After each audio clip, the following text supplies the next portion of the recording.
वकील साहब, आज जो बापोत पुलिस स्टेशन आए हो, क्या कारणसर और क्या घटना बनी है?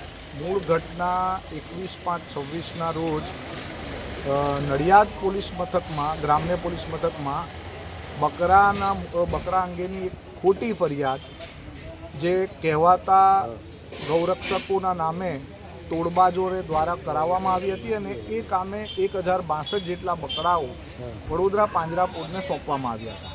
વડોદરા પાંજરાપોળ જે છે એ બકરાઓના કસ્ટોડિયન છે, માલિક નથી, પહેલી વસ્તુ. અને તે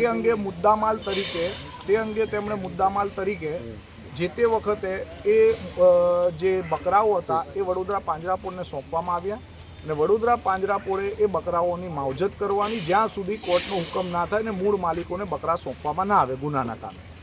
હવે એ દરમિયાનમાં અમારા ભાઈ, મોટા ભાઈ વકીલ શ્રી માજીદ ખાન પઠાણ સાહેબ દ્વારા નડિયાદ મુકામે મેટર ચલાવી મુદ્દામાલનો હુકમ કરવામાં આવ્યો. તો હુકમ કર્યા બાદ અહીંયા આવતા એ લોકોએ મુદ્દામાલ સોંપ્યો ના હતો અને બીજા 2 થી 3 દિવસ સુધી ધક્કા ખાધા પછી મુદ્દામાલ ના સોંપ્યો અને પછી હાઈકોર્ટમાં રિવિઝન દાખલ કરી. એટલે દરમિયાનમાં કસ્ટડી એમની જ હતી.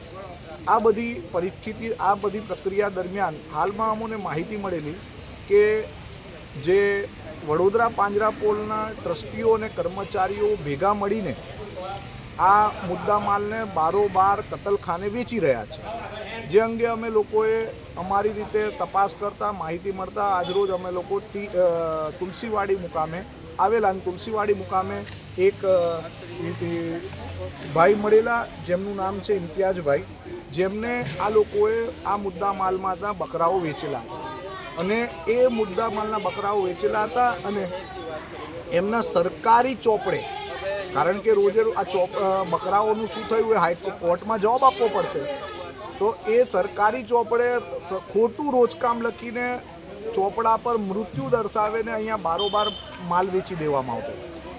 એ બધી બાબતે ત્યાં ઓલરેડી સીસીટીવી કેમેરા પણ છે. તો સીસીટીવી કેમેરા તપાસીને વડોદરા પાંજરાપોળના ટ્રસ્ટી રાજીવન શાહ તથા એમના કર્મચારી જગદીશ રાઠવા વિરુદ્ધ કાયદેસરની કાર્યવાહી કરવામાં આવે.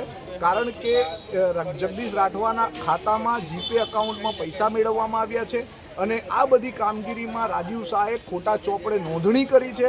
એટલે બંને વિરુદ્ધ બીએનએસની કલમ 316(5) અને 257 મુજબની ફરિયાદ દાખલ કરાવવા માટે આજરોજ અમે લોકો બાપોત પોલીસ સ્ટેશન હવે આવ્યા છે. અમે માલ તુલસીવાડી મુકામેથી પકડ્યો હતો એટલે ત્યાં 112 પર ફોન કરીને ત્યાં આગળ લોકલ પોલીસ સ્ટેશન કુંભારવાડા લાગે ત્યાં આગળ અમે જઈને ફરિયાદ કરાવી. તો ત્યાંથી એક પોલીસ કોન્સ્ટેબલ સાથે અમને એવું કહેવામાં આવ્યું કે તમે બાપોત પોલીસ સ્ટેશને જાઓ ને ત્યાં ફરિયાદ નોંધવામાં આવશે. અત્યારે અમે બાપોત પોલીસ સ્ટેશને આવ્યા છે પણ બાપોત પોલીસ સ્ટેશનના પીઆઈ સાહેબ ફરિયાદ લેવાનું ના કહે છે કે કોર્ટનો હુકમ લાવો ફરિયાદ કરવા બાબતે. એટલે ચોરી થાય, માલ સગે વગે થઈ જાય એટલે અમારે કોર્ટનો હુકમ લાવવાનો ત્યારે ફરિયાદ લે. તો પોલીસ સ્ટેશન પહેલા છે કે પછી જે કોર્ટના હુકમની રાહ જોવાની? કોર્ટે તો હુકમ કરી દીધેલું ને, સામાન હુકમ છોડવાનું અમારા ફેવરમાં કર્યો તે એ હુકમનું પાલન ના કર્યું, એના ઉપર રિવિઝન અરજ કરી.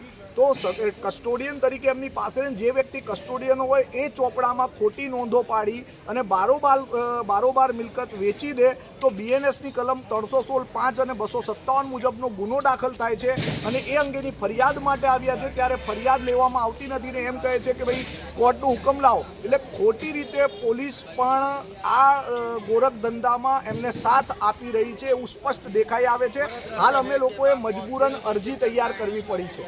આ અરજી અમે લખીને આપી છે. બીએનએસની કલમ અહીંયા હાથોહાથથી લખવી પડી કારણ કે એ લોકો પહેલાં એવું કીધું કે ભાઈ કુંભારવાડા પોલીસ એવું કીધું કે બાપોત જાઓ ને બાપોત પોલીસ સ્ટેશનમાં એવું કહ્યું કે અમે ફરિયાદ નહીં લઈએ, તમે હુકમ લઈને આવો.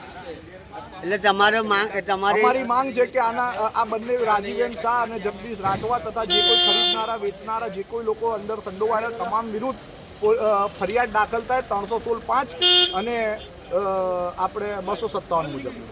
શું નામ તમારું? અશફાક મલિક, એડવોકેટ.